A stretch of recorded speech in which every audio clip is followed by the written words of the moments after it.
What makes something worthwhile? More importantly, what makes Rusyn culture worthwhile? It would have been much easier to fall into being Slovak or Russian, or take your pick. The dark cloud over us for the last 80 years is not by chance or mistake, never forget. The systematic destruction, or better yet ethnocide, was a planned policy. This was not natural events on its own. Those who wished to tell the world who they were found themselves in concentration camps. Others had the misfortune of being taken far away from their ancestral homeland, many never returning again. Only recently has the dark cloud begun to disperse. But what one found before the storm can't be found again. Neighbors gone, fallen trees on the streets, marks of the storm cloud that still remain. We did not exist, but a page in a history book if that, and instead of learning the tongue of our ancestors, we learned the one that wished to erase them. So I ask, why are we still here? The ruins of many peoples litter the world.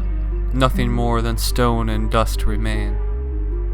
I then take a step back and ask myself why I am doing the work that I am. Simply to honor your ancestors is not enough, for they are gone, never to return again. What they left behind must have had some value. To me, when I began my study, I saw not a people of illiteracy and poverty, but one of intellectuals, artists, and yes, farmers and shepherds as well. The likes of Adolf Dobriansky and Alexander Duknovich ability to hold their own against any other intellectual.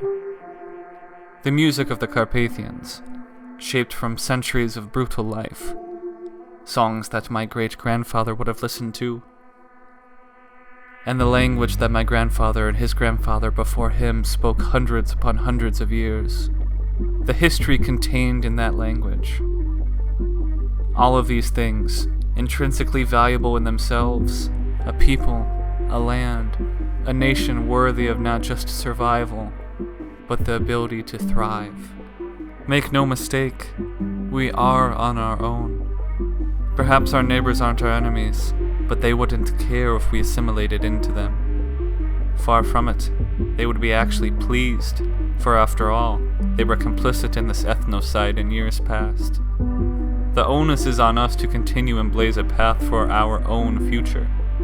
And that dark cloud is still hiding in the background, waiting for its moment once again. If we did not believe ourselves to be worth saving, we would only be that page in a history book.